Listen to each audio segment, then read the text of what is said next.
Ava Robinson had never liked flying. It wasn't the height or the turbulence that made her nervous. It was the people, the stares, the quiet assumptions. Ava was 17, tall and slim, with natural curls pulled into a neat ponytail. She wore a simple black hoodie, jeans, and clean white sneakers, the kind of outfit that didn't scream attention but still looked fresh and put together. He was overseas on business, but he had insisted she fly first class. The first-class cabin smelled like leather and expensive cologne. Ava found her seat to see, near the aisle. She was ready to just listen to music, watch a movie, and arrive in DC without drama. That was her plan.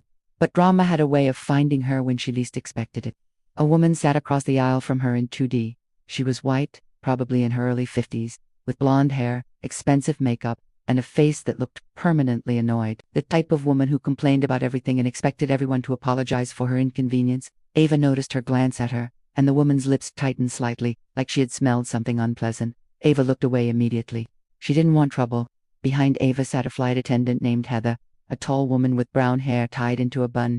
Heather walked up and down the aisle greeting passengers. "I already scanned it," she said politely. Heather nodded. "But I just want to confirm you're in the correct seat," she replied. Ava's stomach tightened. She had flown before, and nobody had ever asked to confirm her seat after she was already sitting down. Ava calmly handed her boarding pass. Ava stared at her boarding pass, then looked out the window, trying to calm herself. It was always like this. They always wanted to double-check. They always wanted proof. The plane began to fill up. A man in a gray suit sat in 1A. A young couple sat together in 3A and 3B, laughing quietly. Everything seemed normal. Ava put her headphones on and started scrolling through music, trying to disappear into her own world. The plane took off smoothly. Ava felt the familiar pressure in her ears and swallowed, staring out the window as Atlanta turned into a patchwork of lights. Ava watched a movie on her phone and ate a small snack.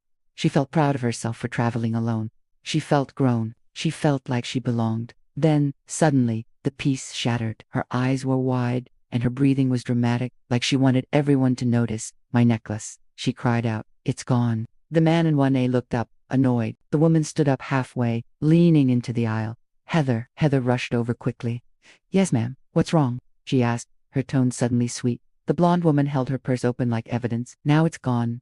Heather's eyes widened. "Oh no," she said. "Are you sure?" The woman's eyes dotted around the cabin, scanning faces. Then her gaze landed on Ava. Ava felt her stomach drop instantly.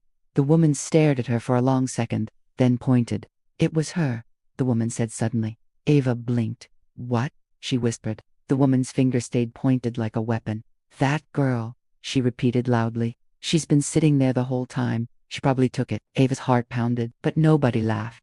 Nobody corrected her. The cabin went silent. Heather's voice became firm. "Who else could it be?" she snapped. "Everyone else looks respectable." "I didn't take anything," Ava said, trying to keep her voice steady. Heather didn't respond to Ava's denial. Ava looked around again, her eyes pleading for someone to speak up. A man in 1A looked away. She was being accused in front of strangers, treated like a thief, simply because she was black and young. Heather leaned closer. "Miss, cooperate," she said. Ava's voice shook. "This is unfair," she whispered. The blonde woman rolled her eyes. "Unfair," she laughed. "Honey, life is unfair. Maybe you shouldn't steal." Ava's hands clenched into fists. She could feel her nails digging into her palms. She wanted to scream. She wanted to stand up and slap that woman the way she was slapping her dignity. Ava slowly stood up, her legs trembling.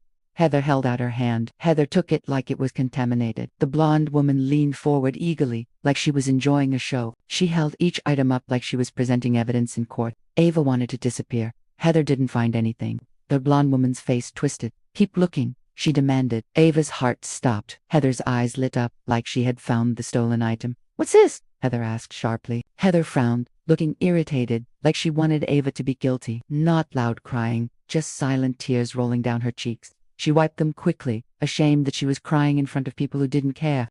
Heather continued searching, pulling out everything. Nothing. The blonde woman's face turned red. "She must have hidden it," she shouted.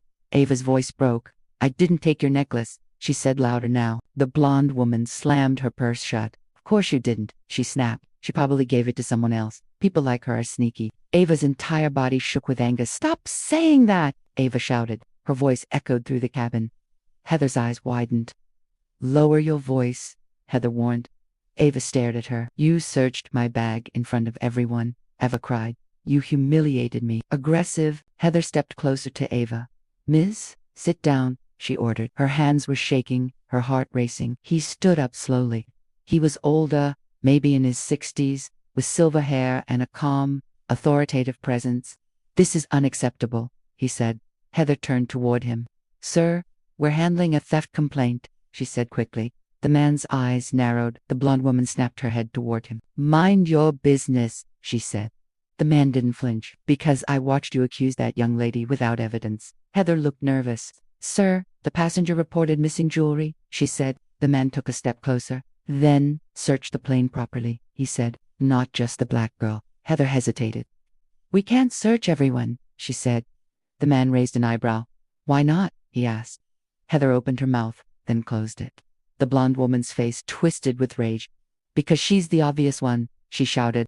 Ava felt her stomach turn. "Ava Robinson." The man's eyes widened slightly at the last name. He looked at her carefully. "Robinson," he repeated. Ava nodded, confused. The man's expression changed, like something clicked in his head. He stepped closer, lowering his voice. "Ava Robinson from Atlanta?" he asked. Ava nodded again. "Yes," she said. The man took a slow breath.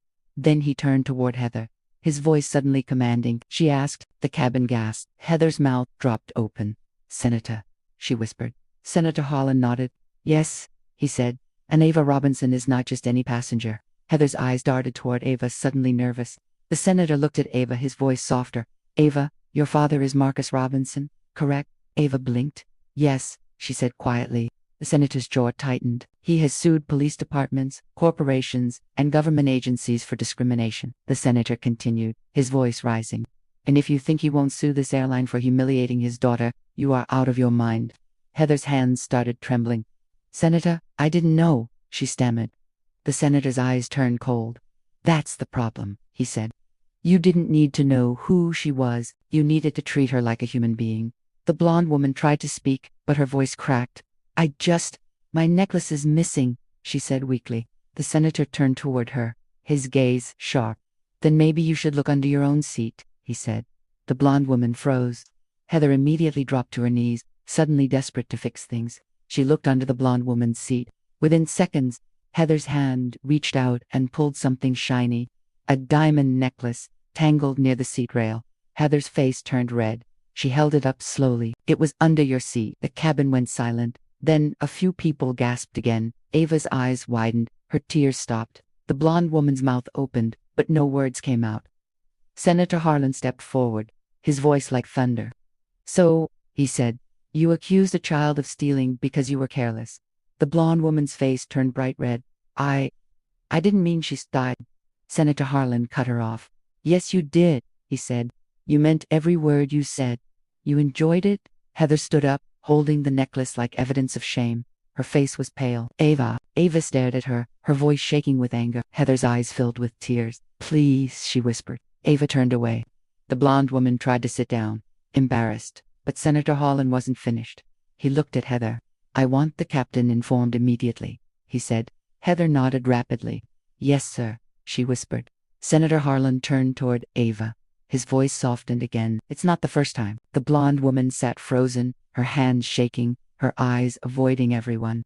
The cabin's atmosphere shifted completely. Passengers who had stayed silent now looked ashamed. The couple in 3A whispered, "That was messed up." The man in 1A who had ignored it earlier stared at Ava with guilt. Her hands trembled as she put everything back inside. She felt like her privacy had been ripped apart. She felt exposed, but she also felt something else. Vindication. The truth was out. The racist woman was embarrassed. Heather was ashamed. 10 minutes later, the captain's voice came over the speaker. "Ladies and gentlemen, we have been informed of an incident involving a passenger complaint and inappropriate treatment of another passenger," the captain said. "This airline does not tolerate discrimination. Upon landing, authorities will meet the aircraft to address the situation." Ava's heart pounded again. The blonde woman's face turned pale. She looked around nervously. "Authorities," she whispered. "Authorities." The rest of the flight felt heavy. Another flight attendant brought Ava a complimentary dessert and whispered, "I'm sorry," but Ava barely responded. She stared out the window, thinking about how quickly her life could have been ruined by a lie. How easy it was for people to assume she was guilty. How dangerous it was to be black in a world where accusations didn't need proof. When the plane landed in Washington, D.C., she watched as airport police officers entered the cabin. Heather pointed toward the blonde woman. The blonde woman's eyes widened with panic. "This is ridiculous," she cried.